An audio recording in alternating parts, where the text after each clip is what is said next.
Tholakele, Charmain Shandu. Wow.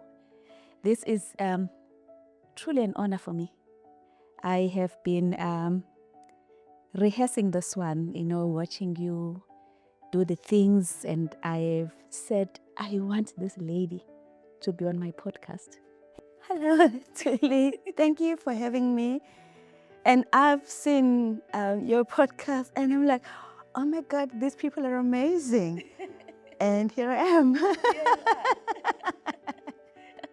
Yeah, hey, Tola, money speaks. Absolutely. And for most of us, it has been speaking since before we had the language to answer back. It is very naughty, hey? Because it tells us what safety looks like, what success is supposed to feel like, what kind of life is acceptable, and what kind of risk is too dangerous to take. So we get trapped and we can't move on because it tells us if we move on, something is going to happen. So somewhere along the way, without even noticing, we start making decisions from fear. We start making decisions from pressure. And we start making decisions from survival. And we are not doing this from truth. My guest today, ladies and gentlemen, is someone that I've known for a long time. Too long, actually. I've known you, Tola, since we were girls at Vuguzake High School. And you were a class behind me. And yet even then, if I recall very well, there was something about you. There was that quiet resolve. You had a way of carrying yourself that said, I'm unapologetically me, and I'm not going to ask for the world to give me permission to be. And I've always admired that about you. But I must say, Tola, that it was only recently that I actually got to know the true you. I read a book, and I'm not going to take away your thunder on that book. You will have to tell my readers about it, where you basically lay your soul bare, and you told us about who you are and what really drives this woman. And that is when I really had my resolve that you definitely had to be on this podcast. When I read this book and I sat with it for a long time, I realized that there is so much you were saying in that just one chapter. A lesson that I think for me when I read, I realized it can't just stay in that chapter alone. It needs to be heard by the world. A lesson about starting again. A lesson from picking yourself from the ground. A lesson about how we view finances and money. And what I admired about that, Tola, is that you took that. Not only did you write about it, but you are making something out of it. And empowering women so that they too can change the view they have about money. And they start really living and not being driven by what it means. And today, I want you to give them that lesson. I want you to talk about how you have navigated this journey. And yes, we are going to go there because in the book you were very vulnerable and you bore your soul. And I want you to go there so that our ladies, and not just ladies, but anyone who's listening to this can get a lesson on how to truly live unapologetically and have a very positive view towards money. But before we do this, I would like you to introduce yourself. Tell our viewers who you are and what drives you? Oh wow, where do I start? Just listening to your introduction, I'm trying to find a hook, a place for my for my introduction, so to speak. Who I am, I'm just a girly that's grown into this woman. And I come from, and when people say they come from humble beginnings, I always chuckle to myself because there are various definitions to what humble beginnings are.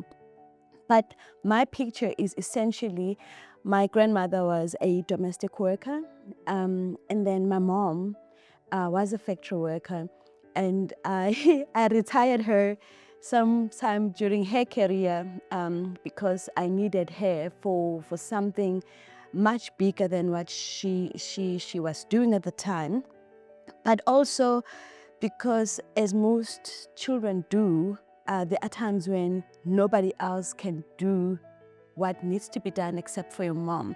But I'll touch on that a little bit later. So when I say from humble beginnings, everyone knows that domestic workers or helpers do not earn that much. And my grandmother, that was way before the time of the gazetted minimum wage. So she got what she got, and she made do with that and raised a family. She had 11 children, and she raised them the best way she knew how. And my mom was the last born. And somewhere along the line, because the elder siblings grew up, then the responsibility of her well-being or her upbringing shifted to her siblings, and her eldest brother was responsible for her schooling. And in a fortunate turn of events, because I refuse to call it unfortunate, she got pregnant as a teenager and she had me. So that, how beautiful was that? And her brother said, no, I'm not using my money to put umfazi through school.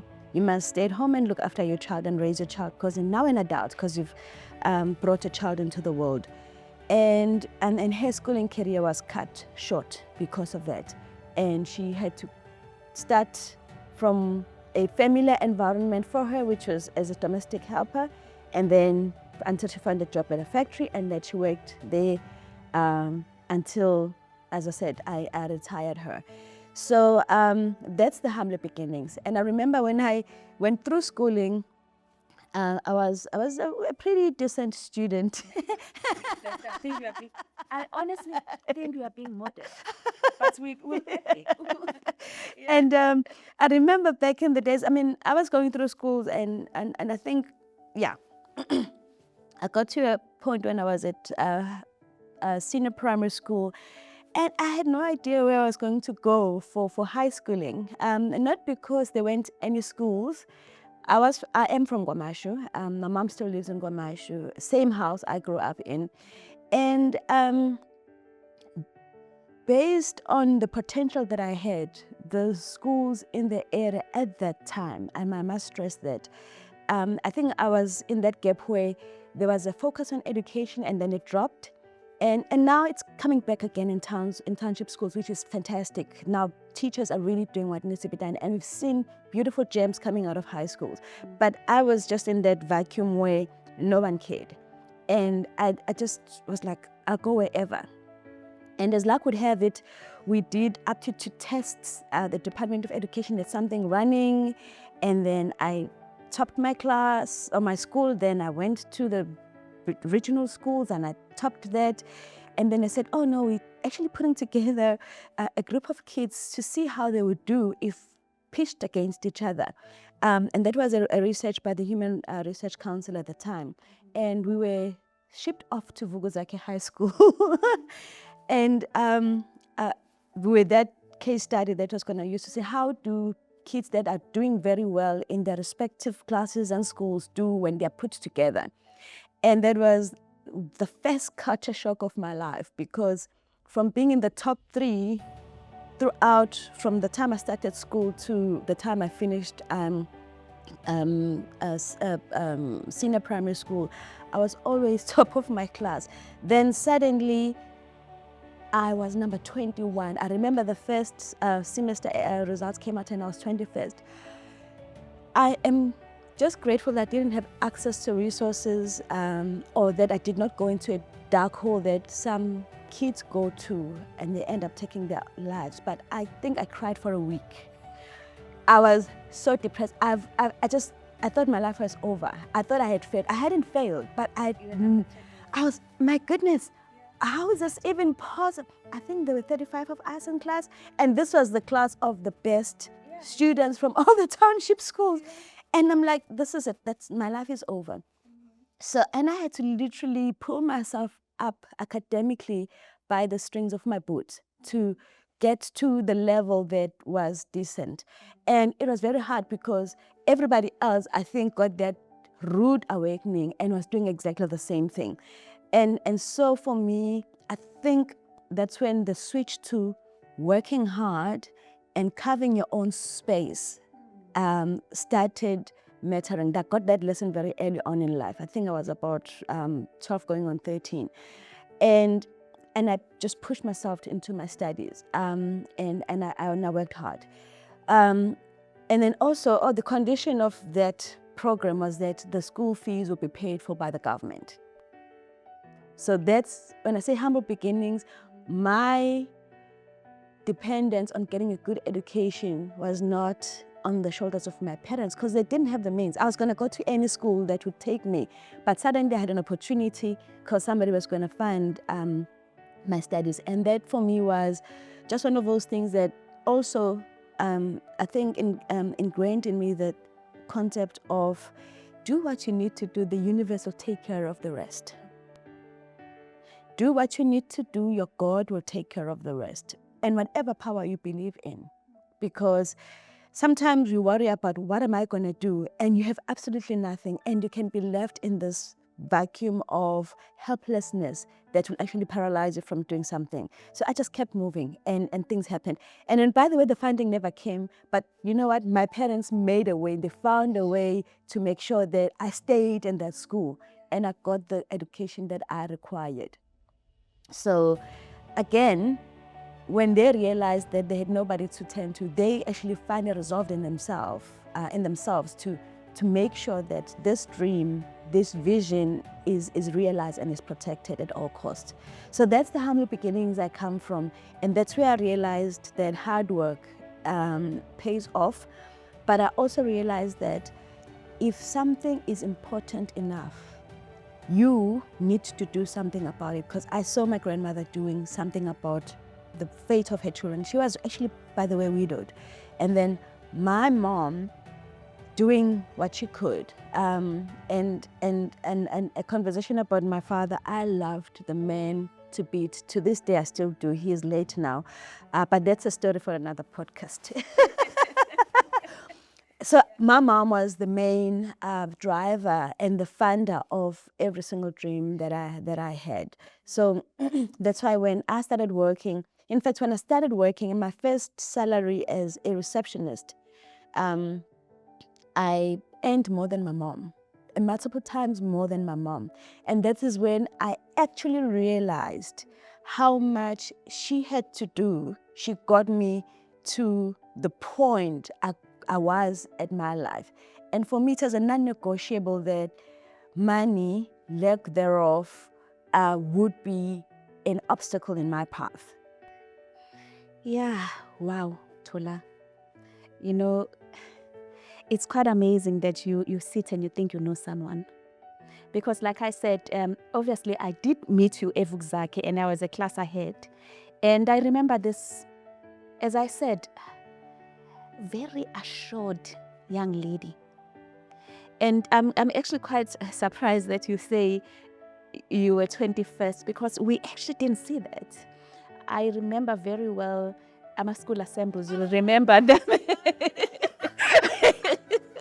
And nangu Tola doing stuff, nangu Tola like you stood out. And then towards the end, we knew ukuthi masima assemble when we were calling out ama results because we used to have those quarterly things. Utola was going to be on the top 3.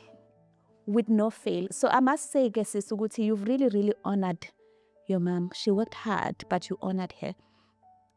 So now you graduate from Uvuguzaki High School. And I'm going to fast forward because this podcast allows us to do that. And I want us to fast forward now. You've started working. You are even saying, I'm mind blown that you were a receptionist but earning 3 to 4 times more than your mom. So you are now introduced to money. And now you understand what money is about. So I want us to go there. When you look back now at that time when you've started working, what noise shaped your relationship with money? And what noise shaped your relationship with success? I want us to start there. What was your definition of money then? Well, I'm so grateful because life has a way of always reeling me in. So here I was earning 4 times more than my mother and thinking, I've made it in life. I'm untouchable. And then I had to take care of, obviously, responsibilities. Then I was not left with a lot. In fact, I was at a deficit. I remember I started working in December, the 1st of December. And, in our culture, that's when family starts visiting each other. So I got paid I think it was around the 20th of December because it's the festive paycheck that comes in before payday. So my money was there and there were relatives at home and I was just buying people things, like, if somebody wants a cool drink, whatever it was, or somebody prefers this breakfast and, I would provide that. And then came the 27th, the money was gone. So I'm like, hey, but they haven't paid me. So I checked, and because it was my first month, thank goodness, I was still going to work. I did not qualify for leave. So I went to my admin manager and said, I think there was an error. I haven't been paid. And she said, what do you mean you haven't been paid? I said, I didn't get paid on the 25th. She says, no, you got paid on the 20th. And I said, but wasn't that because everyone gets a bonus and then Sissy, and she was Afrikaans and she literally used the word Sissy. She said, Sissy, you've just started working. You don't get a bonus on your first month of work. So that money that you had, that's all the money that there is this month. And I had to leave for 6 weeks without a cent. And guess what? My mom had to give me money for transport to go to work. The woman that I had surpassed in earnings had money to give me to go to work for that particular month. So I was, if I had wings, those wings were clipped immediately. So I learned that money is not about how much you have, it's about how you manage it.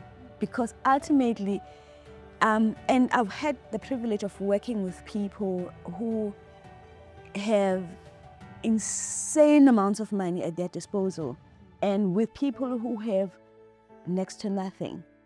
And it's not the amount of money that you have, it's your relationship and how much you respect it that matters. And I've often found that most cases, the people that are perceived to have little have such deep respect for money. And because I've gone through periods in my life where I've had none myself. When literally in my grown-up life, I had none. When I realized the importance of having a good relationship, a respectful relationship with money. Because your success, your worth, is not defined by how much you have lying around in your pockets, in the bank, access to credit, but it's about, do you know who you are with and without money? And that is and it's similar to any relationship. They say that you really understand who your people are when you're left with nothing. So when you're left with money, who are you? So that when you're given money and when you have access to money, and if you've build that respect for it, because you know what it's like to be without. If you've been without parents, you look at people with parents and you're like, wow, do they understand the gold they have?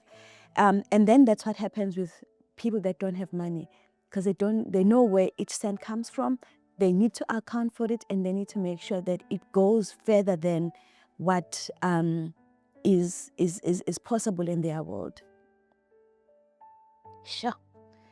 You know, you said something quite profound, Tola, about the relationship that people have with money. You can either, you were also talking about the fact that there is a lot of people that have a lot of money. But if you don't have that relationship of respect with money, something happens. I want us to pause on that a little bit, because I think there's a nugget there that I would like you to really expand upon. Because I find that a lot of times people say they are broke, not because they are broke, but because of the noise around what they need to do with money. And I want us to focus a little bit on that, because I think you've encountered this in the work that you do and the financial advice that you give people. What is this noise that's driving people, that's making them pledge like this? This is people that are in the circles of financial planning know this phrase too well. And I don't think it's said enough, or that people, when they hear it, internalize it enough. The phrase is, people will take money they don't have and buy things they don't need to impress people they don't like. Oh my word. Are you flipping kidding me? Please say that again. People take money they don't have, so that's when you start dipping into credit to buy things you don't need. So would your mom love you if you didn't have a red bottom shoe? She would. Would your kids love you without you buying that top of the range game? Yes, they would, provided you've obviously laid the foundation right with the kids. It's another story for another day. But often it's, oh no, I want people to see that I've succeeded. But the people that matter value you without those things. So who are you doing this for? It's those other people that you actually don't like. It's ngesiZulu say siyabagcwalisela. Yeah. So it's like, even as you say that, and nobody says, oh, siyabagcwalisela. It's also like, siyabagcwalisela. Because you're like, there's a point to prove. And you're actually like, I want to show this person who I am. But you're showing them with resources that you don't have. And that what then spirals into this mess. And when you do those things, you still are not going to be happy. Because it's to prove a point, and that is external. I always say, I wish people can get to a point where they realize that whatever they have is enough. Yeah. In fact, yes, I would love to do certain things and have different things, but I've learned also that all of those things are a mirage. Because I've lived through that period where I needed to do things to firm up or to justify my presence, until I realized, this is such a burden to carry, and I let go. And I had to start from scratch. And then I realized that, even when I have, like right now, if I'm sitting down for a cup of coffee and someone I want to have a conversation with or run something by happens to be passing, not meeting scheduled whatsoever, I might think, or the definition might be, I made my last cent, but because of the value that I'm going to get out of this person from just a few moments sitting down with them, I'll then buy another coffee. And that's one example. Another one is you have what you have and you think you don't have enough, but someone comes or a need comes or a cause comes and they says, please, can you help us because their situation is worse than yours. You actually find that you have that extra to give. There's enough for everyone. And the enough for everyone is amongst ourselves, because the government is not going to, be dishing out the monies for everyone. It's totally, I need assistance. But nakhona lapho, one of the things that I always say to people, you need to be very cautious about enabling, the term I used, people needing money they don't have, to buy things they don't need, to impress people that they don't like.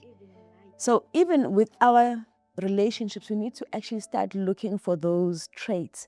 And if someone is falling into that trap or is displaying those tendencies, a true definition of friendship is to call them out on it and say, hang on, no, you don't need that money, actually. But if you wanted to pay for your child's school fees, your child is talented in music and there are extra lessons that they need to take, yes, that I can assist you with. But everything else is noise. Is it just, yeah. So Tola, I'm going to push you to a space that you helped us travel to. You contributed I am trying to find words for it, but a soul-bearing chapter in a book. The title you'll say, and you'll give us a little bit about why you were brave enough to do that. But I want us to go there. You tell us in that book that you were stripped bare. You had to readjust yourself financially. You had to readjust yourself emotionally. And you had to readjust yourself spiritually and in every single little thing. But money was always at the center of what you were talking about. What I want to find out is what did having to start again force you to confront, not just financially, but also emotionally and personally, especially about your relationship with money and also about your relationship with your self-worth and independence. Tell us about the book first and then... Okay, so the book is called Journeys, and it's a collection of stories from different women who've gone through certain experiences. And all of each and every one of those stories is raw. It's authentic. It's you literally are looking at the soul of the person, and it's different challenges that women face. And just this past week, some of the co-authors were at Articulate Africa to showcase the book, and I know there's still copies available for those that want. And I can direct them there. But my story was, and this is what I've grappled with. You think you've lived your life and you've accepted your fate, and you're carrying on. And then this invitation came. In fact, when the call came to be part of the book, it was Charmain, one of the authors, wrote a beautiful chapter, but she's decided not to go ahead with it.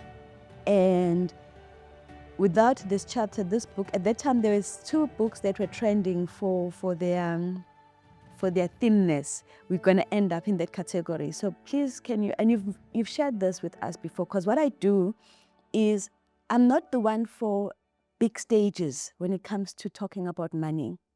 My work will throw me into a big stage like that, but I would have a one-on-one with you and I'd share my experience, and I'll sit with a group of women. I remember during COVID, I was invited to talk to some ladies about exactly that. How do we navigate this life that we're in when our husbands, who are supposed to be breadwinners, no longer have an income because some of them were in operating in their own businesses, and when everything shut down, the sources of income also shut down. So the women were now carrying the households because they were more traditional work, in government sector, in corporate. So that was that. So I speak to small pockets. And that is where this invitation came from, to say, look, you've shared this, just right. And then I wrote that chapter. I had a month to do so. And the first 2 weeks, all I did, whenever I started writing, I would bawl my eyes out. I just cried like I've never cried in my life. And it's like, I thought I went through therapy and I was fine with this, but I went back into that place and I wrote it as raw as it was, as honest as it was. And I've had questions being thrown at me about, how could you write something like that when you went into a situation knowing? But I wanted it to be raw because, yes, I do want those questions. Because when I explain, then the person gets that aha moment. So, oh, flip, we've always assumed this about certain positions and certain instances in life, be it when you watch people out there or even in their own particular corner, they assume that's how it's meant to be. Until I said, no, but it's not supposed to be like that, because my journey unveiled that things don't have to be a certain way. So, and to come back to my story, I married young and to an ideal partner or person, as you'd call it, as per society's definitions. Of course, yeah. So, well respected, in a religious position, in a religious institution, and talking and inspiring people about like various things in life. And I mean, he's quite good at that, and he still is, by the way. However, his handling or view of money and what it's supposed to do for us in the relationship, and I'm not talking about the relationship as Joel, I'm talking about being a parent, being a father, being a mother, and raising a family together was I say warped intentionally, because over the years I have not picked up a reform in that person. So that's the first part. People always talk about being unequally yoked when they talk about when you're marrying someone, you should be spiritually aligned. I was Christian, he was Christian. So, definition of society, we are spiritually yoked. Yeah. We serve the same God, we say the same prayers. No one says, no, I don't feel like going to church today. We are going to church, and this is the life that we want. But there are other factors that are seldom ever spoken about that define whether or not you are equally yoked. His view of money was different from my view of money. Not because there was anything fundamentally different about the way we were raised. We come from the same background. In fact, I only found out when we were seriously preparing for marriage that we lived within a kilometer of each other, or we were raised within a kilometer of each other. So the lifestyle was the same. But my approach was, you have responsibilities and you adhere to them. It was like, no, I'm my responsibility and I'm all about me. But you've come into a space where you're bringing people into your life. You have a wife, you have kids, as life carried on. So your focus can't be about yourself and your needs. You need to spread it a little bit so that you're taking everyone on the journey with you. So for me, and that's his story. For me, I realized that this is where I am right now. However, I know I have responsibilities because I've seen my mom doing it, where she said, my children are my responsibility. So I've brought these people into this world and they're my responsibility. And for them to realize, or for me to at least attempt to help them realize their fullest potential, I might need to do this on my own to give them this lifestyle. And I don't have a lot of money, but I know how to manage anything that I have. So I had to actually, it's for no reason at all that I went through a divorce, except the mishandling of money and the fact that he was not taking the family to where the family needed to be. And my children were just too precious to leave to chance. So I had to make that decision. And I know some people will say, no, I want my kids to have both parents. There are times, though, when you have to think, are these two whole parents or two broken parents? And my thing was, I don't want to break him, and I don't want to show up to my kids as this, woman that's holding the household together when there is a man, and emasculate him. And I was like, I'm going to remove myself from this situation and take my kids with me and do the best that I can. And this day I look back and I would say, of all the decisions I ever made in my life, there was the best.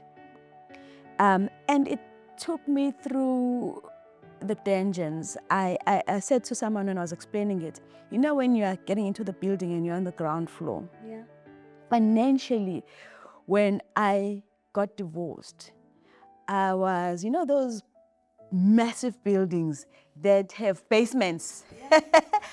I was in -10.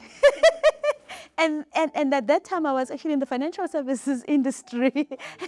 and I was in so much debt, it was not funny, because I had to try and make us look good to society and acceptable, and fit in. That noise. And exactly the noise that you said in your intro. What noises are there about money? That to be perceived as successful, you need to be doing this. You have to have 2 cars. You need to have this house. You need to have these assets, whether they're bought on credit or however. It didn't matter as long as you had them. Then people will perceive you, and the people will respect you. People respect you because you're a good human being. I want you to repeat that, please. People will respect you because you're a good human being. Yeah. That's all. That's all that's needed. Money and everything else, it's a means to, okay, I need fuel to drive from here to there. Then you need money to get.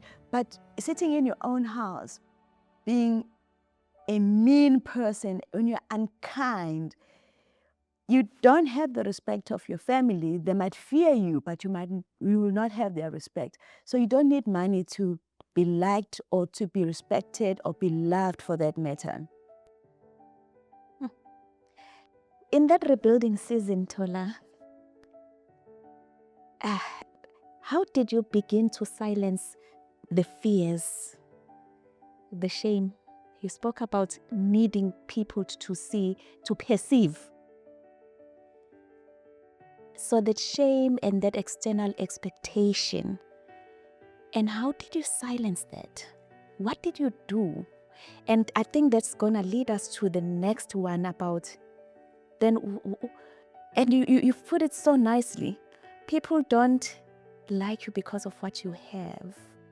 They like you because of you. So how did that transition that happen?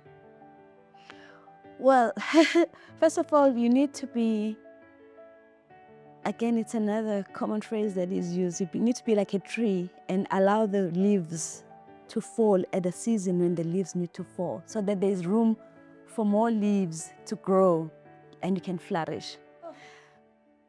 One of the biggest and the hardest lessons I learned is that people come and go. Yeah. I like holding on to people. And sometimes I still do that even now. And now my kids tell me, Ma, it's like, no, when you're hitting a child's hand because they're doing something they're not supposed to, they're going to get hurt. My kids now do that, like, Ma, stop it. The other day I was trying to greet this lady who's a neighbor, and she never sees me. And my daughter said, Ma, stop that. So that's me. It's my Achilles heel. I like to be part of a community. And everywhere I go, I actually do build communities because I love community. I have a running community, I have a coffee community, I have this community, I have this shirt community, I have this socks community. I have so many communities that I create because I love being part of something. So I lost people, and that hurt. There's one person I wanted to lose, and I was happy with that, but I did not realize that it's gonna cost me everyone else that was around us. And the rebuilding that came, then I realized that's who I am. That's who I am, and my mom loves me. My mom was looking after my children at the time because I said, "Ma, I'm broken." That there are pieces of me that are broken that I don't even know they are broken, but I don't want my kids to be around and watch those pieces fall apart. So just be the custodian of these souls whilst I try and rebuild my life. So the beauty was that my kids were not there to see the unraveling. They picked pieces of it because I spent weekends with them, but then I put on my big girl panties and put a brave face for them, and then when they're gone, then I'll allow myself to crumble. And the shame, I think I realized that I cannot control what perceptions people have of me, and that fact often causes the shame. Is what do people think of you? It may be something that you've done or caused onto yourself. It doesn't matter, but often, because I knew I was getting divorced. So I was not ashamed of that, but it was suddenly this perception like, oh, what will people say now? And I knew what people said because they stopped calling, they stopped coming to visit, they stopped wanting to be associated with me. And then I realized I must let people be people. They have their own narratives of what I'm going through, and that's okay. I don't need to own that. I don't need to justify that. And when I started reintegrating myself to society, because there was a time where I think for good 2 years, I woke up, went to work, came back, stayed in my flat, and just drowned myself in self-pity. Slept, had a cup of coffee, slept again, and then got up in the morning, went to work, smiled. I have a phrase called dry tears. I had a team of males that I was leading. So I did not have the luxury of being feminine and crying and being moody, because when they came and they needed my attention and they needed me to be present. So I'll be sitting there going through what these kids these days call a crash out. And somebody would walk into my office, and then I'd be like, and I know I'm crying, but not a single tear is dropping. And carry on with life. And then I stepped out and I started building relationships. I started running, and people came out of nowhere and wanted to talk to me. It's like, but do you know who I am? Do you know I'm broken? Do you know that society has discarded me? Do you know that no one that I know wants to talk to me? And why you are talking to me? And I realized just people want to talk to you because you're a human being. Yeah. And that's it. And I realized that it does not matter where I go. So that for me, money is no longer an issue, because I had absolutely nothing, and people still said hi. Oh, it's nice to see you. Are you new here? Welcome to our world, whichever world it was, whether it was a running club, whether it was a new job, because I moved a bit as well. People just wanted to be with me because I'm human and they were human. And that's all that you need to survive. Yeah. People want to be with you because you are human. And that's all you need to survive. So things then started becoming quiet in your life. You are now rebuilding. You are now running. And by the way, people, she's run how many comrades? 7? 8. I took Yeah. 7-year gap. If I had a child in that time, they'd be in grade R. Yeah. You've done Ironman. I've done a version of Ironman. Yeah. A triathlon, yes. And all of that. Sure. So you are rebuilding, things are getting quiet. What truth about money and security became clearer to you? You've spoken about one of them, that people love you for you, not because of the money you have. But what other truths would you then impart to people about money? Actually, money is a means to an end. It's there to help you do what you need to do. Unfortunately, this world is commercialized. Everything from the bread that you eat in the morning to where I needed to come here and I needed fuel and so forth. But that's not everything. Because then if you don't have money to do something, that actually gives you a chance to do something different that you're often not comfortable with, to be with yourself. Because if you have nowhere to rush to, because you're looking at that petrol gauge and you're like, I can't afford fuel, I can't afford to be running around and chasing friends and doing this. You sit in your own space and you need, and you need to talk to this person because there's no company, there's no distractions. You need to talk to yourself. And you need to ask yourself the hard questions of not why I don't have money, of who am I and who do I need to be my most authentic. Yeah. And money has absolutely nothing to do with it.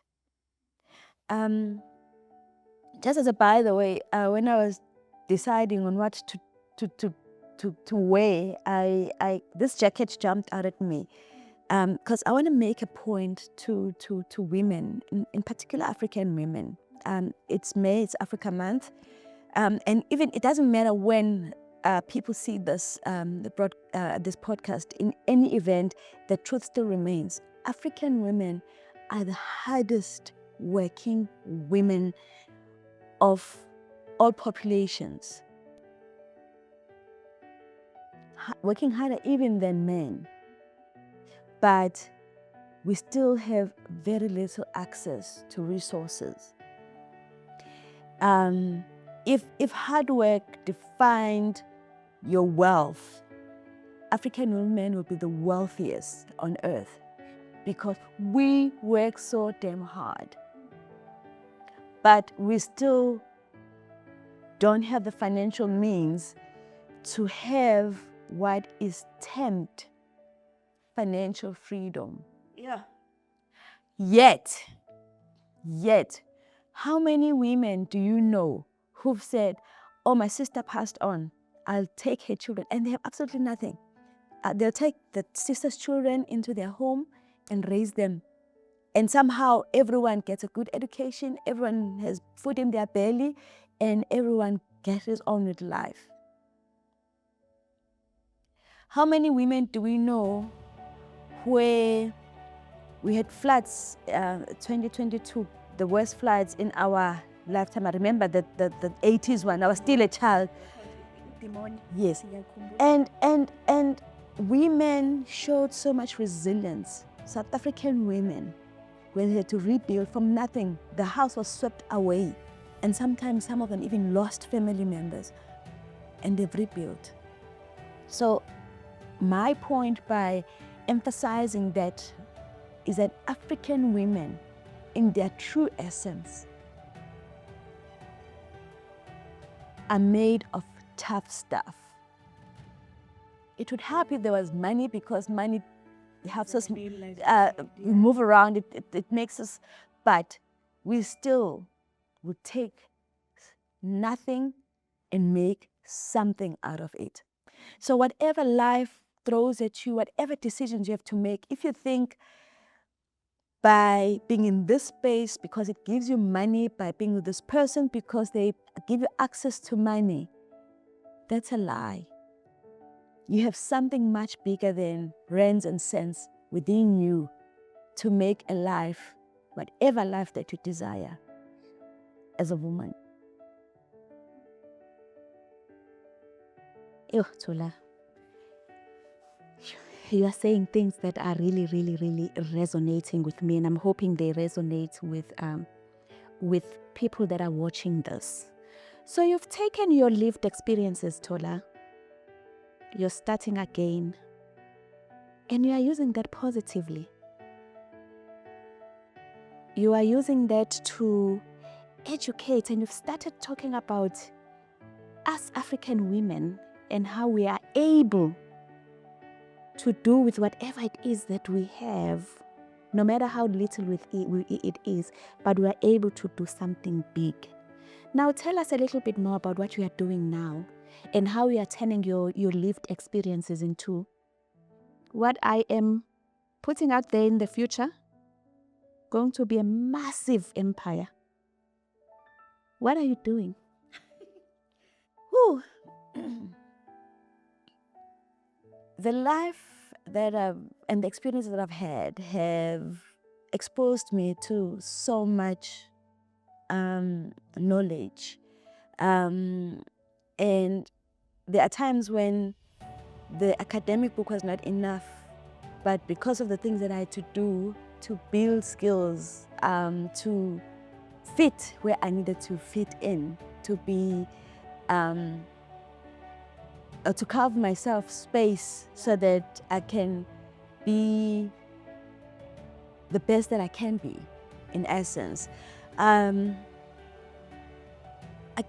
I'm really blessed that my kids are grown and they're finding a place in my gorgeous daughters. And that's why I say every day, I always look back and I say that was the best decision I ever made, to walk out of a relationship or a marriage that was not going to help them to fulfill their highest potential.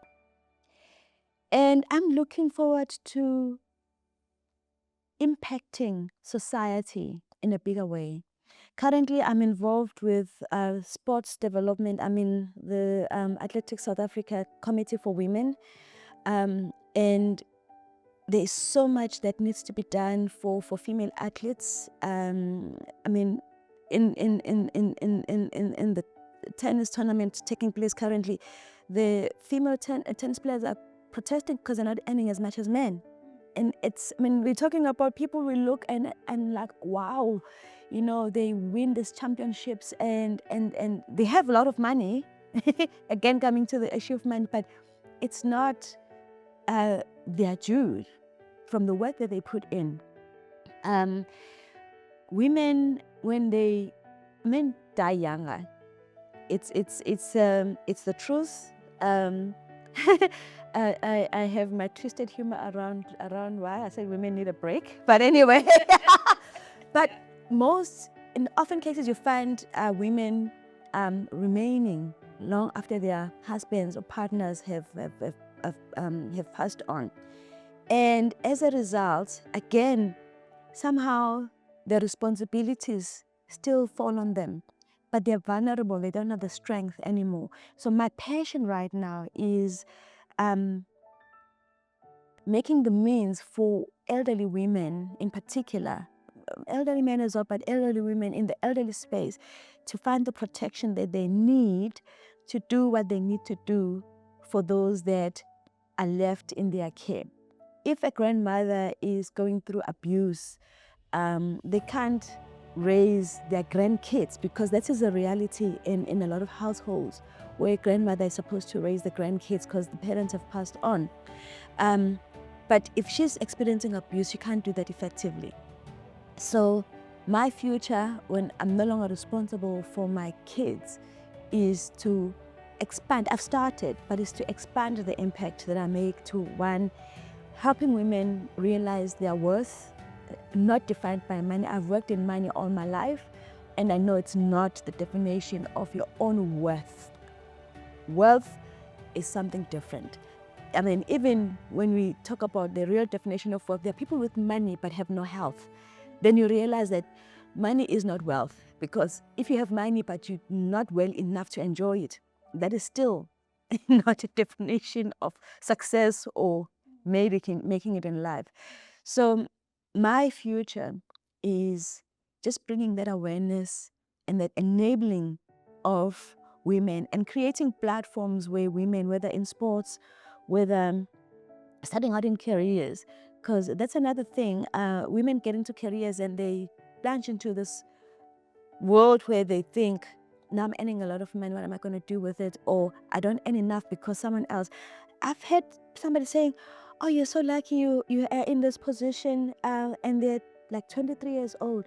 And I'm like, dude, because that's what they call us now, dude, I'm 50. It took me decades to be where I am. So please wait, it will come. So you don't wake up and you've achieved things. You have to work towards it. So it's just even starting with education to say, you are going to grow into who you're meant to be. Just be human every day. Show up as that. And then again, providing the support that they need. A sounding board where it's for younger women, for women my age, a place, a conversation around and having a cup of coffee and just letting our head down and allowing ourselves to say, let me ask another woman this question. Because this is a safe space. Because we judge ourselves on the standards of society, and society's combined everybody. It's men, women, people from all racial groups who do not have the same reality as yourself. And then you try and measure up to that standard, that society. And it's that high, when people do high jump, you keep rising the pole that you have to jump over because the society standards are that high, because it's a collective. It's not even people like you that you're comparing yourselves to. So having a platform for women to just be and talk and realign themselves to the reality and actually realizing they've got everything that they need, and obviously protecting the ones that become vulnerable because of age. Sure. And I must say, you've done a brilliant job of that. I know you say you've just started, but I think even when you were still working, you did a lot of that empowerment. And I must say that I'm also one of the recipients of the empowerment that you gave. And you might not realize that you were giving it, but just by sitting and observing the things that you do and the accomplishment that you keep downplaying of the things that you have done with the lessons that you have learned, it's an empowerment for me that is quite powerful. And as I said, I'm so glad that you then agreed to come here so that people can see another version of what money can look like. And that's not defined by what the society keeps saying. And as you said, the yardstick keeps going up. And at the base of it, we are actually comparing ourselves with people that we shouldn't even be comparing ourselves to. So on that note, I have a question that I always ask people that come to my podcast that I love, and it's very deliberate in me saying so. So now you are given a magic wand, and you get tapped, and you go back to the 8-year-old you. What would you say to an 8-year-old Tola? Not just about life, but how she should perceive money.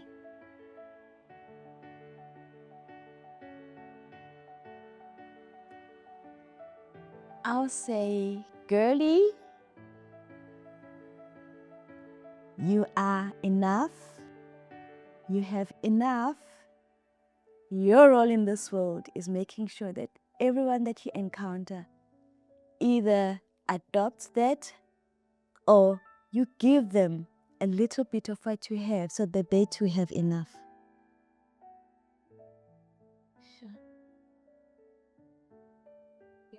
Yeah. On that note, we close.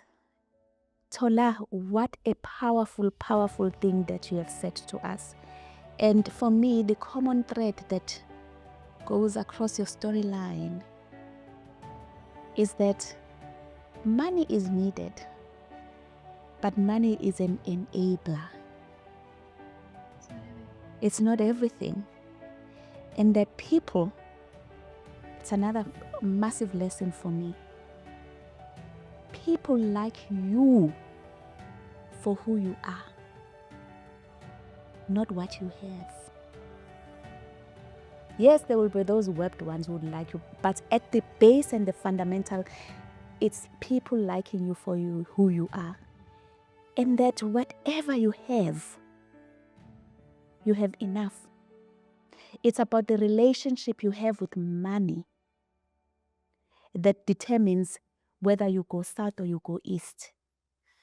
But at the base of it all is that you have enough.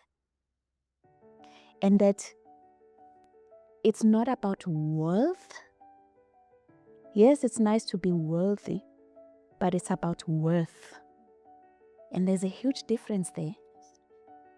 And worth is defined beyond just the financial means you have, but the you, the soul, the authentic person that you bring forward.